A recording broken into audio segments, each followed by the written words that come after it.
नमस्कार, आप देख रहे हैं दैनिक सवेरा और मैं हूं मीनाक्षी गांधी। इस समय हम हैं विजयनगर में। आप देख सकते हैं कि सड़क आधी बन चुकी है लेकिन आधी अभी भी इनकम्प्लीट पड़ी है, जिसकी वजह से यहाँ ट्रैफिक की काफ़ी समस्या रहती है। आधी सड़क जो इनकम्प्लीट है उस पर सिर्फ और सिर्फ गाड़ियाँ खड़ी हैं जो कार बाजार वालों की है, उन्हीं की वजह से ये सड़क निर्माण नहीं हो पा रहा है।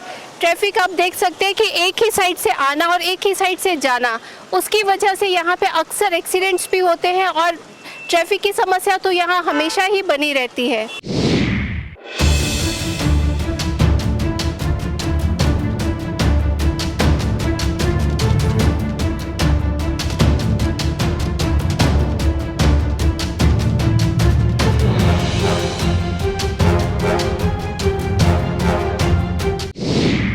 अशोकनगर के साथ लगती विजयनगर की सड़क एक तरफ से बन चुकी है जबकि दूसरी ओर का हिस्सा अभी तक नहीं बना है।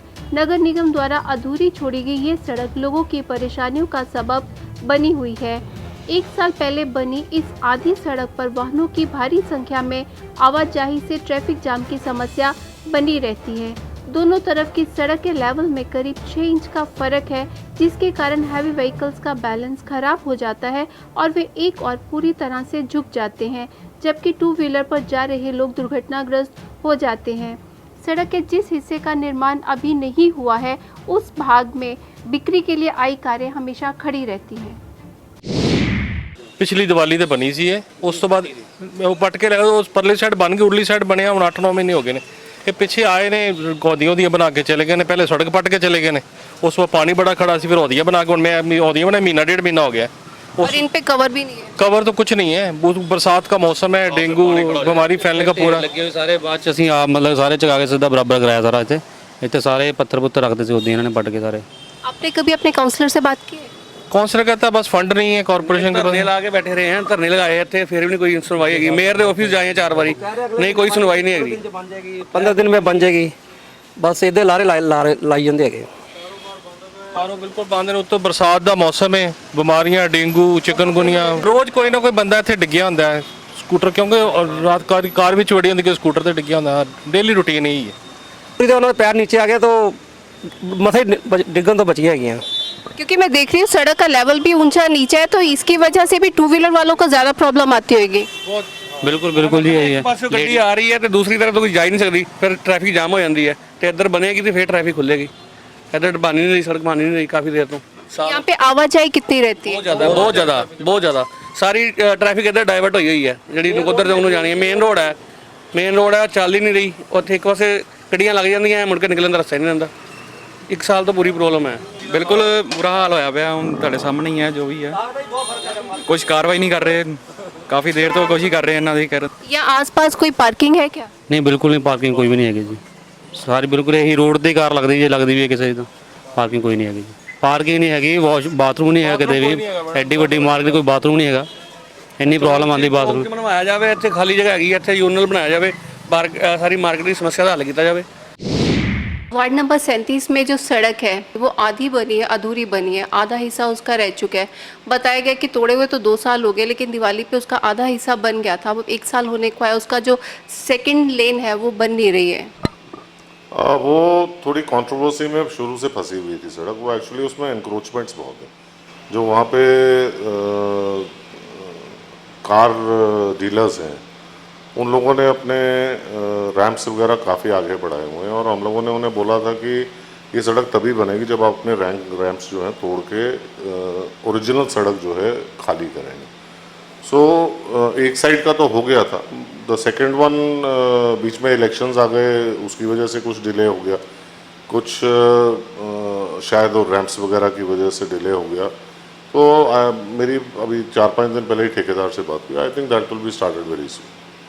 आप कह रहे हैं कि उनके रैम्प्स बने हुए, पर जो हमने वहाँ पे देखा है कि आधी सड़क पे तो गाड़ियाँ ही उनकी पार्क करी हुई जो सेल के लिए हैं, तो ऐसे लगता है कि जैसे ये सड़क कारपोरेशन ने उनको गाड़ियाँ खड़ी करने के लिए ही दे रखी है, और वहाँ पे गाड़ियाँ अगर खड़ी होती है तो ट्रैफिक की प्रॉब्लम इतनी ज़्यादा बढ़ जाती है। तो जब आप नई सड़क बनाएंगे तो क्या वहाँ पर फिर भी ये गाड़ियाँ ऐसे ही खड़ी रहेंगी? नहीं, ये डिले ही सड़क इस वजह से हुई कि हम लोगों ने उन लोगों को बार बार रिक्वेस्ट की है कि कम्यूटर को बहुत सीरियस प्रॉब्लम होती है, हम सड़क पे करोड़ों रुपया खर्च देंगे, आप लोग फिर सड़क पे आके अपनी दुकानें सजा लेंगे तो it will be very difficult for the municipal corporation to bear that.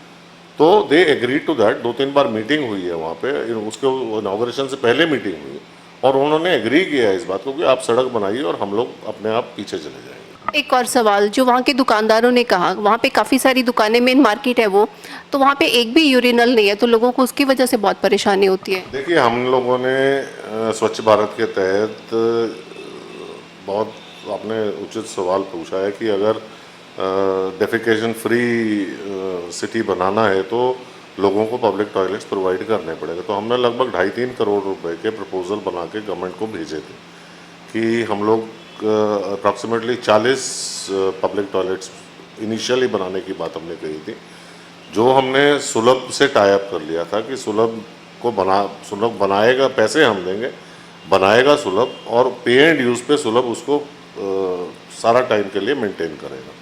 पर अनफॉर्चुनेटली उसका पैसा नहीं आया। हम लोग लगे हुए हैं कि प्रयास कर रहे हैं कि किसी तरीके से हम कुछ टॉयलेट्स स्टार्ट कर सकें ताकि एक इनिशिएटिव तो कॉरपोरेशन की तरफ से हो। प्रॉब्लम है डेफिनेटली है, पर उसका सोल्यूशन भी हम ढूंढ रहे हैं। कूड़े के डंप के पास जो रेडियां लगती है खाने पीने के सामान की, उसकी वजह से लोगों की सेहत भी खराब हो रही है। अब तो बारिश का मौसम है तो और ज़्यादा प्रॉब्लम हो रही है। तो क्या इसके लिए कॉर्पोरेशन की जिम्मेदारी मानेंगे या जो लोगों की अनगहली उसको जिम्मेदार मानेंगे जो बीमारियां बढ़ रही हैं? मैं तीन चीज़ों को जिम्मेवार मानूँ। एक, हेल्थ डिपार्टमेंट को जिम्मेवार मानूंगा सबसे पहले, because checking of eatables is the duty of the health department. अगर रेडियो पे गंदा सामान बिक रहा है या ऐसा सामान बिक रहा है जो कि इन्फेक्शियस है तो वो उसकी हेल्थ डिपार्टमेंट की ड्यूटी। सर, कचरे के ढेर के पास जो खाने पीने की रेडियां हैं, that is the duty of the health department also. हम लोगों का तो डेफिनेटली हम लोगों का काम है कि रेडी तय बाजारी ने रेडी हटवा देनी है वहाँ से, ठीक है। हम लोगों ने बीच में एक ट्रेंड चालू किया था कि जिसमें हमने हलवाइयों के, बेकरीज के, कॉन्फेक्शनरी वालों के और छोटे मोटे ईटेबल्स जो बनाते हैं उनके हमने रेट्स डलवाए थे। हमने काफ़ी चलान्स लोगों के किए हैं और बड़ी पैथेटिक कंडीशन में, जो मेरे को रिपोर्ट आके मेरे इंस्पेक्टर्स वगैरह देते थे, बड़ी पैथेटिक कंडीशन में, बहुत अनहाइजीनिक तरीके से हम लोगों के लोग खाना पीना बनाते हैं। तो एक बहुत कंक्लूसिव सा एफर्ट होना चाहिए इसके पास, क्योंकि हेल्थ तो सबके लिए है। कल को मैं भी खा सकता हूँ वहाँ पे, आप भी खा सकते हैं। तो उसमें डिपार्टमेंट्स को आपस में तालमेल करके we should definitely have a strike on this people. कुछ सख्ती बरतनी चाहिए ताकि ये जिस इस तरह के काम है ये बार बार ना हो। नहीं, ये काम सख्ती के बगैर तो हो ही नहीं सकते। आप अगर लॉ एंड ऑर्डर सख्ती के बगैर तो इम्प्लीमेंट कभी कर ही नहीं सकते।